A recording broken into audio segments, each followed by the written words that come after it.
Hey, I'm glad you came over here too. So yeah, I have some great news. I'm real excited, y'all. Shout out to y'all this morning being in the room.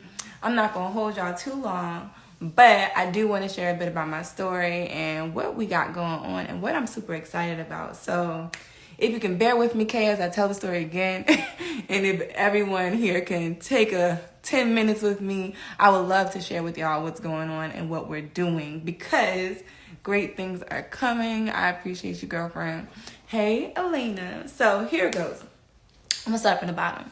So I'm from Jersey, and y'all know I'm from Atlantic City, New Jersey, and I was raised by a mom who could not help me with my hair. So I have to tell y'all the story so we can get to where we're going and it makes sense and you can understand my why. So all that to say, I looked crazy growing up, a huge part of my life, as I described. Like I had those ponytails that was like barely making it. Like, you know, when the hair be real thick up here and you go to the top and it's like that baby bun where like there's no hair here, but this right here look like it's struggling to go up. Yeah, I had those. And you know, she did the best she could with what she had, some pink lotion and some, you know, some grease. And I realized around 7 years old that I was like, I look crazy. Like I want to do something else. So I started doing my own hair at the age of 7. And it's crazy because looking back on it, like I couldn't imagine a 7-year-old doing her own hair, but I did. And I looked crazy. I looked real crazy up until like middle school.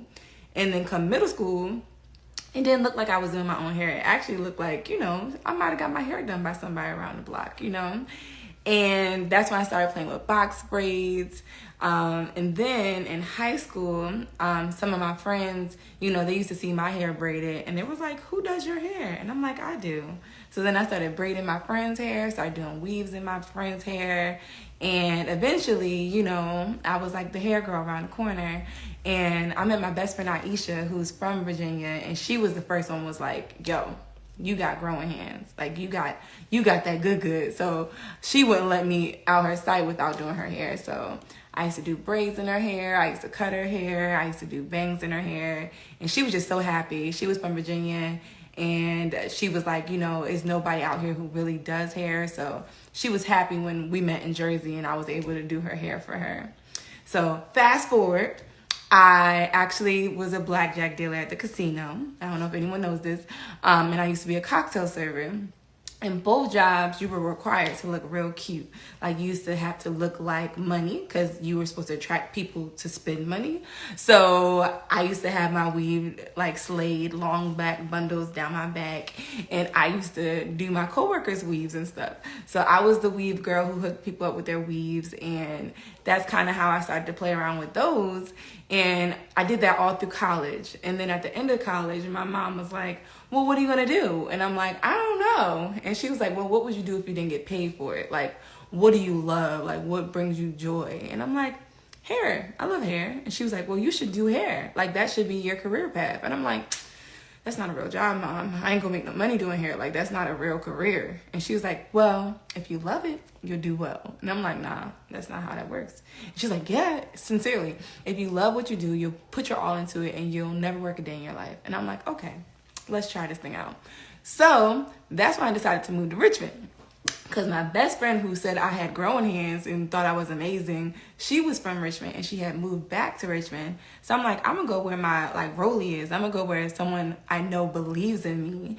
And she going to be my walking advertisement. She going to be my mannequin. It's going down. So that's what I did. So I moved to Richmond, Virginia. That was August 2013. So actually this year is my 10-year anniversary from moving to Richmond, Virginia from Jersey. So all that to say, I moved to Richmond. Me and my best friend were roommates, and that's when I started braiding on my couch.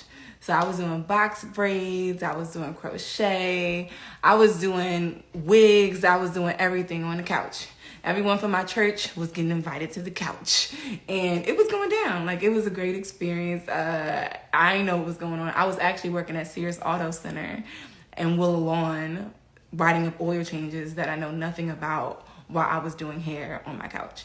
And then after that, I was like, it's time to go to beauty school.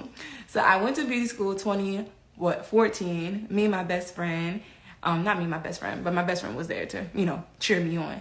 And I went to beauty school, and when I went to beauty school, that's when I started to learn more about hair care and health. Because prior to beauty school, I did not know nothing about hair care. I knew how to cover up my hair and make it look cute. I know how to do weaves, braids, crochet, wigs, anything to cover up what was going on underneath, because I didn't know what to do with what I had. I was struggling. My mom was struggling, and I was always told it was super thick and there was nothing I could do with it. So that's why I did weaves, wigs, and crochet. So all that to say, when I went to beauty school is when I learned about hair care. And I'm like, okay, the hair actually needs more. Like, I'm supposed to be washing it. I'm supposed to be trimming it. I'm supposed to be treating it. I'm supposed to be, giving it love. Like, this is different. I haven't done that before. So all that to say, the more that I learned, the more that I was like, okay, like, we got to do better. We got to, like, give ourselves more, because the way I've been treating my hair, I've just been putting it under the wraps because I just wanted to look cute. But I didn't know what to do to make my hair actually healthy and strive and all that good stuff. So all that to say, I big chopped. 2014, I big chopped. My best friend, being a great friend, she big chopped with me too. And she was highly upset. Let me tell you, as soon as she chopped her hair off, she looked at me like, why? Like, why? Why did you let me do this? Like, I look like a little boy. And I'm like, no, girl, don't do that. You look good. Don't do that. You look amazing. And she's like, nah. Like, what did I just do? So she was not really for the cause, but she was a great friend and she supported me, and she became my guinea pig, and I was my other guinea pig. And we both had what you call 4C hair, heavy quotations, because even though our hair both looked like that kinky type texture, both of our hair like something totally different. We both had totally different vibes when it comes to our hair and how we wanted it to feel and look. So I had to learn that it was not a one size fits all with natural hair.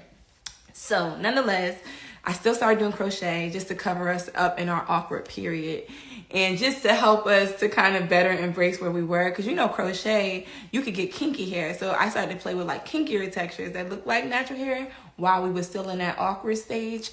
And, we started to play around with other things, but that's kind of where the natural love started. It came with going to beauty school, learning more about natural hair, and deciding, okay, we got to do better if we want better when it comes to our hair. So all that to say, we big chopped. We was on this journey.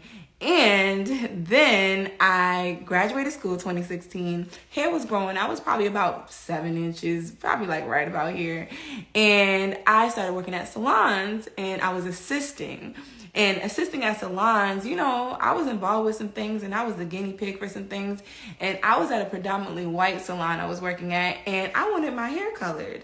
And one of the ladies ended up coloring my hair.